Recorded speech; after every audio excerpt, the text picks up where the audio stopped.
Welcome to the third monthly Splashy Inc. Make a mini game in a day. This is a series where we make a minigame in a day in 8 hours, maybe over multiple days, once a month. This is a exercise doing little prototypes here and there to sort of test out game ideas. And so our goal here is to test out some neat little game ideas that we have. Let's get started!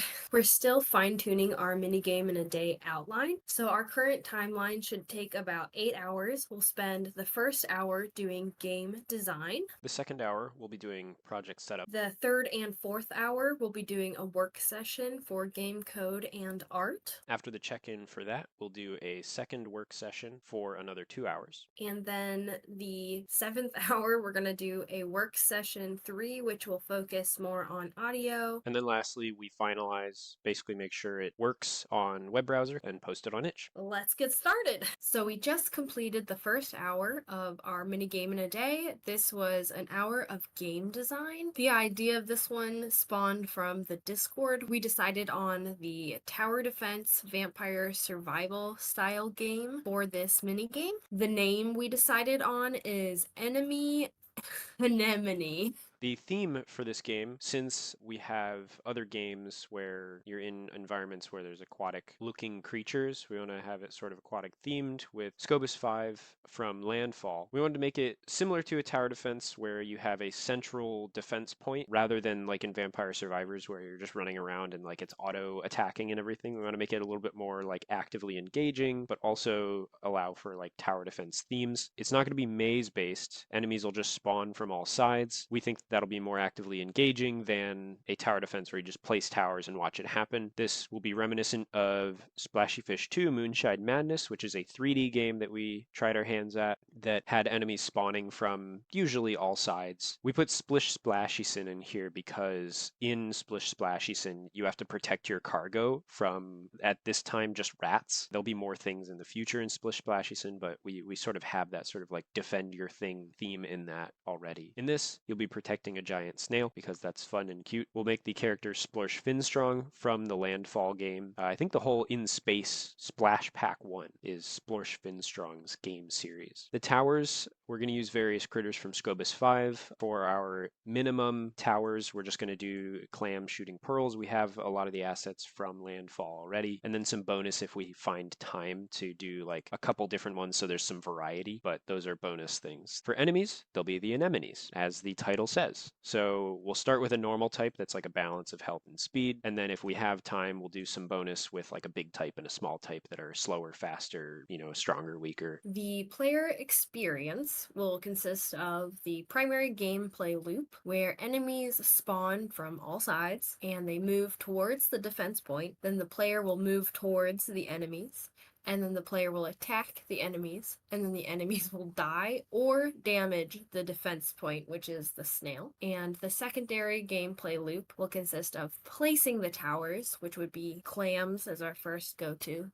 clams that shoot pearls. So you place the towers, start the round, and then that will go into the primary gameplay loop until the round ends. And then you will either win based on time or amount of enemies, or you're gonna lose because your snail dies. And then we have a mock-up here of the screen, but as you can see here, there's like the snail, the player, the clams shooting pearls, and then the purple is the anemones. For mobile players, a button to do your attack, and as well as some information things at the top to show you what's going on. We're going to move on to an hour of project setup. So this will involve copying a new 2D Godot game template that we made, pulling that down to our local machines, and then importing it to our Godot editors so that we're both working from the same canvas in the same GitHub project. With the template project, that should actually speed things up. I will be able to start setting up the playground as part of project setup instead of doing that in work session 1, which is where I was usually doing that. So the 2D project template was the result of us doing these mini games. We said, hey, you know what? We sort of do the same thing for project setup every time. Let's just make that easier on ourselves and put some time in ahead of making other mini games and just have a template that we can copy. It just saves us time in the end. So when we copy this over, we we have the GitHub here that's public. Anybody can use it if they want.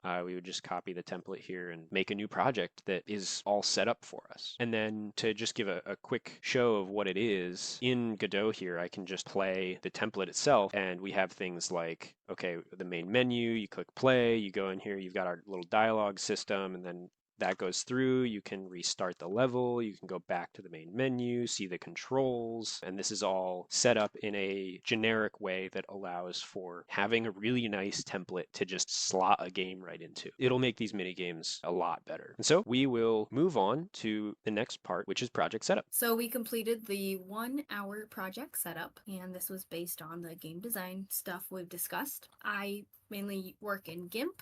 For this project setup portion, though, it was mainly just collecting a lot of assets from our other games, such as the anemone, the clam, the claw. The joystick actually was from the maze game, which we hadn't mentioned yet. Collecting all of these things, and since I had a little bit more time, I started collecting a bunch of the audio assets too. On my end, I copied the 2D template project and turned that into the GitHub repository for Anemone, and we both are able to pull that down and work off of it. We each have our own branches for art, game code, audio, stuff like that. In Godot, we both imported it into our editor, and then I was able to set up a playground with some placeholder scenes. They're all like initial, like really early stages scenes because of the efficiency that the template allowed us. Unlike previous games where I just put like sprites in for like the first part, I was actually able to put in like some actual scenes that have animations and collision shapes and stuff like that. So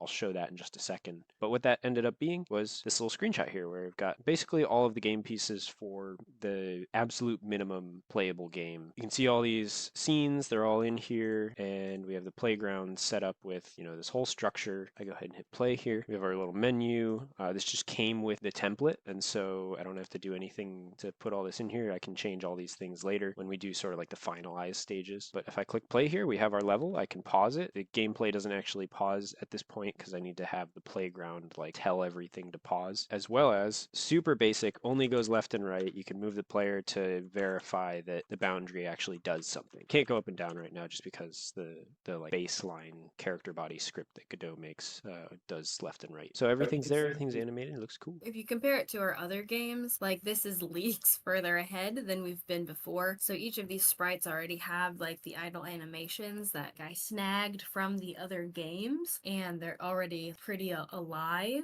Each creature has its own idle animation already. There's the blast button and the blast kind of radius. So these were the only two placeholders that I actually had to make, and I couldn't just grab from a different file because they're very unique to this game. The blast is the one button, and then the blast ring would be the radius around him, so that way he knows where the general idea of that blast ring will be, and I can just work on it. That is kind of gonna be my main focus, since that's like a big part of the gameplay loop, and you want the blast to be very satisfying. So what I'm focusing on for this first 2-hour work session is getting enemies spawning from the outside, the enemies able to like damage the snail, as well as the player being able to perform basically like the blast attack, as well as move around in 2 dimensions instead of 1. With that, that's like basically the core gameplay loop. That's what I'm going to be focusing on for the first 2 hours, really making sure that that's there, it's solid, and feels good. Let's get to it. Okay, so I was working on the blast because that is a main part of the gameplay. I found some inspo of this kind of like a fiery blast, ring of fire. I made the first 4 frames are kind of like not an idle, but it wobbles back and forth between those two, and then the last 5 is how it dissipates. And then I copied the joystick information, controller information, making scripts and scenes from the wormholes joystick, so that a way we can use that in this one. There were some minor struggles, but he was able to clear that up. Awesome. From my end, I worked on getting the primary gameplay loop put together, and then I had a little extra time to start on the secondary loop. So if we go back to the primary gameplay loop, enemies spawn, they move toward the defense point, player moves toward the enemies, player attacks the enemies, and then the enemies die or damage the defense point until they die. Whereas the secondary gameplay loop is placing towers, starting the round, and then doing the primary loop until you win or lose. I was able to get the win and lose part of that put together, and I started a little bit on making the clam tower work. That was really just some extra time in this session. So got a little screenshot that shows, but I'll do a little demo that shows all of our stuff together. This little guy show up. He's a extra that showed up. Boom, explode, destroy him.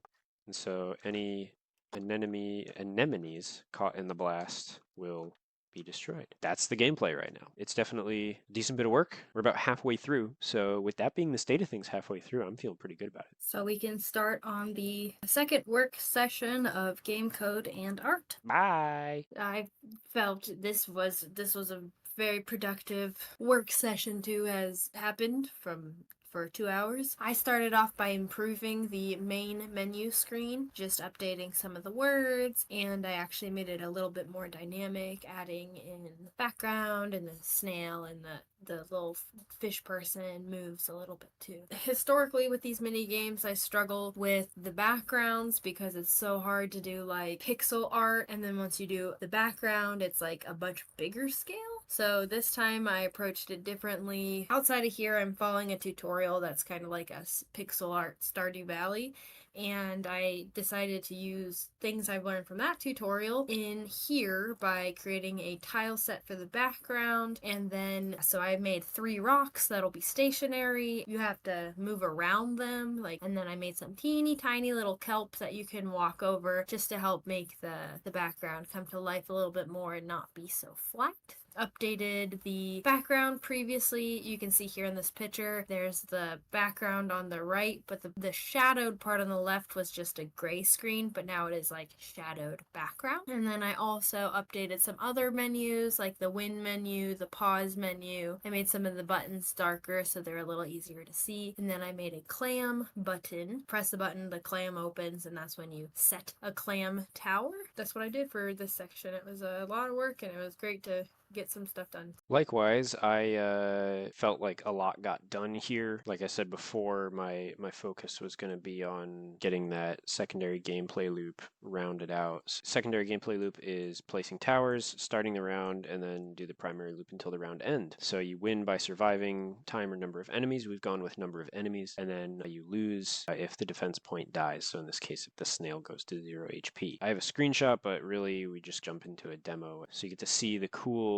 menu. So it's really cool to have a dynamic menu here. We have our controls that tell you, how to play. So it'll be mobile and computer based. We'll have controller support, but didn't want to bother figuring out how to put all the controls in here. So when we hit play, it jumps right into the game, and that shows you an example of how clams shoot the anemones. You can place clams by holding right click, and they'll do your bidding. Left click will do our little blast here. So we won the round. What will happen is you go into the next round, you now get to place 2 clams, and you have twice as many enemies to fight. And you'll see here when you do the blast, you get that circle showing you the recovery of your cooldown on that. And you basically just play for as many rounds as you want to or can. We're going to probably tweak some balancing in the finalized stage. You can see the snail getting hit, and we'll go ahead and lose here.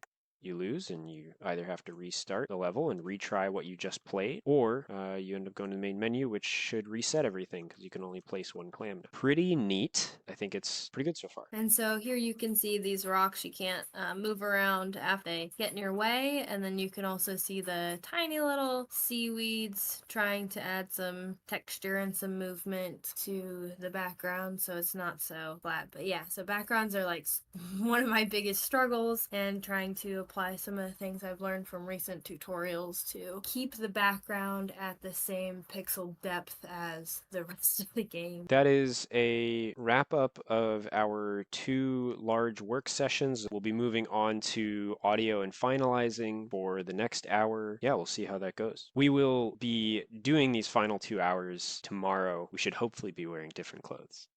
All right, it is now the next day, and we have started the work session number 3, which is mainly audio. I didn't really have much audio to do. We forgot to ask our friend to make us an audio track for this round. So we went to this Clement Punch Out, and then he picked out one that was the Ice Pack. Yeah, it was like Ice World or something like that. So we're gonna give him credits in on our itch page, and then on the YouTube video you can check it out yourself. Mainly during this section though, I worked on the itch.io stuff in the next section. So I made a banner and a cover image and then a little bit of a background, and that is everything that I really did during this hour. On my end, I worked on incorporating the audio files from various other things that we've made. We didn't make any new audio sounds this time, and it took an entire hour to integrate an hour and 2 minutes to integrate all of the audio. Added in those sounds, and let's see if I can pull it up really quick.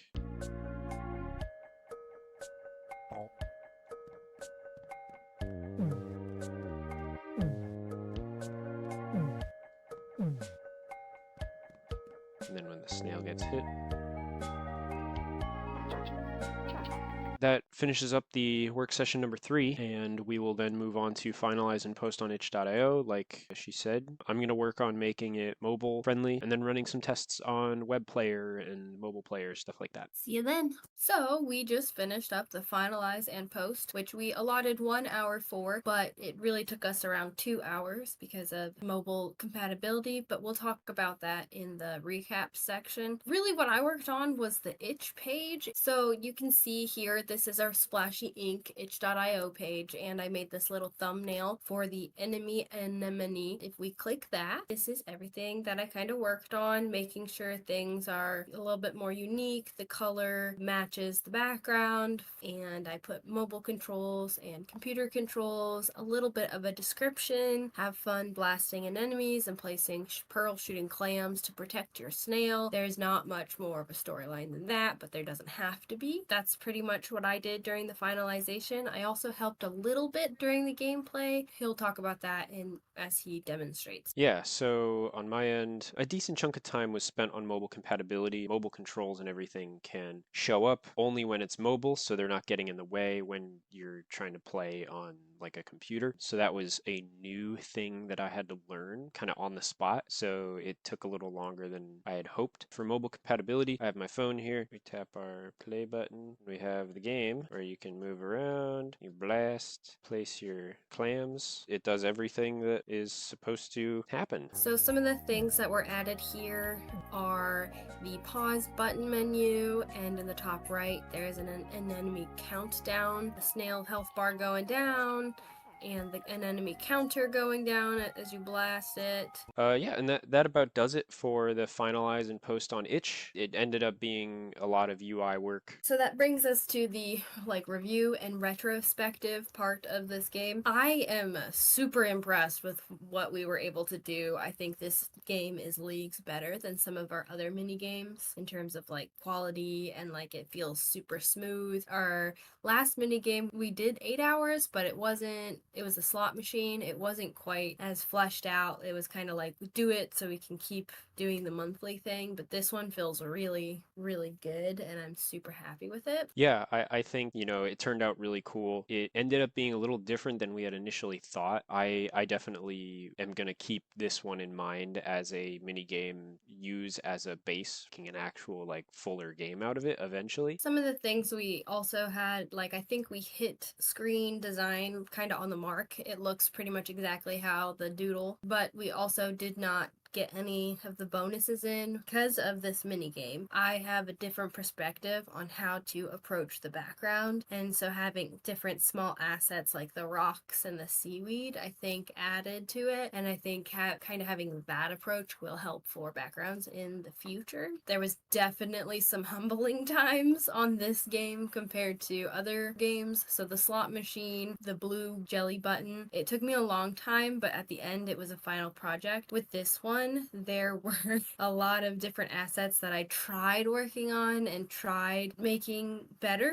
that just did not come to fruition and just did not happen at all. So we ended up relying on our custom asset pack of the Landfall Scopus 5 world that you see with the snail and the anemone, which is really nice to have that in our back pocket. I think that definitely helped to kind of save the day, and again was humbling. Yeah, I think from my end, the part that I sort of found the most challenging was having to learn the mobile control stuff on the spot, kind of having that pressure of the time limit. It was a challenge. It felt more frustrating than challenging, though. So usually when I have something that's a challenge to me, I really enjoy it and I get into it and I just grind on it. But because there was like the time constraint and we blew an hour past it, because that time constraint existed, it turned a challenge into stress. That's something where doing things like having the game template project really helps free up our time so that we can approach the game creation as a challenge rather than something that generates stress. So that's what I'm looking forward to. In addition, I definitely like we confirmed how audio is not our strong suit. We just reused stuff from our previous games, which is good. Like using those sound bites and everything that we've made in the past, they are things that we created. So it's still good to do that. I think it just highlights how in these sorts of mini games, you kind of have to focus on what are you going to do from scratch and what are you going to just use things that have already been created. Some things are going to be a little janky and some things are going to be really nice. And the goal is to make a game that feels fun in this very small scope. Yeah, these games are just for us to continue our learning and practice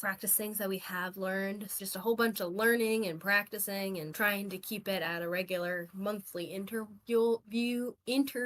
Doing this helps us to reflect on what we've done. So go check out our game. You can play it on itch.io. Thank you for watching this video. It's free to play. You can play it on your computer and you can play it on your phone. So check it out, have fun, let us know what you think, comment on the website or below.